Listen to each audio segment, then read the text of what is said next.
My husband gave me two choices, and neither one included leaving him. That night, I picked a third option he never saw coming. My name is Harlow Bennett.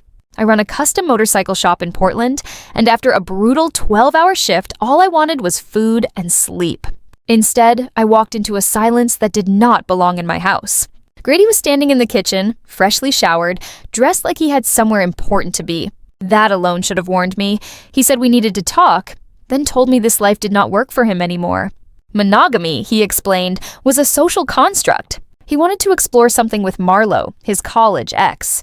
I could accept it and help him build something conscious and ethical, or I could simply stay out of his way while he did it anyway. Those were my two choices. Watch him cheat or step aside quietly while he did. I told him I needed to process it. He believed that was agreement. That night, once he was asleep, I picked up our shared tablet and opened his calendar. Every Wednesday for 3 months, a block labeled personal development, location, her loft downtown. I opened his messages. She was saved as Muse. 4 months of conversation ending in him telling her he had not been happy in years.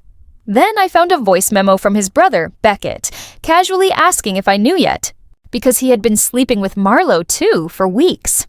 Grady stammered. Beckett laughed and called them family, growing together. Not one shred of enlightenment in any of it. Just a man borrowing spiritual language to justify betrayal, with his own brother sliding in behind him. I did not scream. I screenshotted everything, downloaded every memo, logged it all like a tear-down report, dates, times, quotes. Paper does not lie, people do. The next day, I called my closest friend, Rowan. When I finished telling him everything, he had literally stopped eating. He asked one question. Was I considering staying? No. Then he asked what the plan was, and something clicked. We had signed a prenup 4 years earlier. His parents insisted on it. That night we found the clause on page 8. Infidelity meant the faithful spouse kept the house, the savings, every shared asset. The unfaithful spouse forfeited everything and paid their own legal fees. Grady had completely forgotten it existed. I hired an attorney the next morning. He told me plainly I was in an extraordinarily strong position. The plan was simple. Let Grady go on his planned retreat with Marlo. Prepare everything quietly and serve him the second he walked back through the door, believing his new life had already begun. Before that, I told Marlo's boyfriend Callum the truth. He deserved it.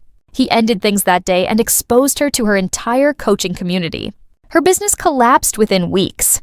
Friday night, Grady packed his yoga mat and his linen shirts, kissed my cheek, thanked me for being so understanding. The moment his car disappeared, Rowan showed up and we changed every lock, packed his belongings into neat labeled boxes, and took down every photo that used to make this our house instead of mine.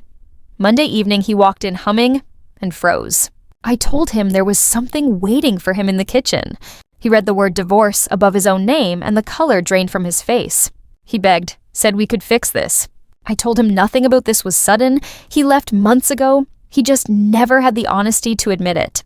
You gave me two choices, I said. Congratulations, you are free. His family tried to intervene. I sat in their living room and read his own words back to him, then played the memo where Beckett admitted everything. The room went dead silent. Before I walked out, I told them one last time. Their son gave me two choices, and I built a third one entirely on my own. The divorce finalized 4 months later. He never contested it. He could not. I kept the house, the savings, my shop.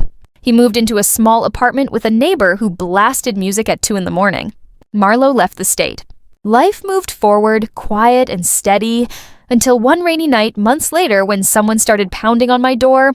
Not knocking, pounding. It was Grady, soaked, unsteady, an empty bottle hanging from his fingers, saying we needed to talk. I told him we did not. He said I ruined his life. I told him gently. He was not sorry for what he did, only sorry it did not end the way he planned. His mother arrived, guided him into her car, and I watched the taillights disappear into the rain. I closed the door, and for the first time in a long time, I slept peacefully in a house that was finally, completely, only mine.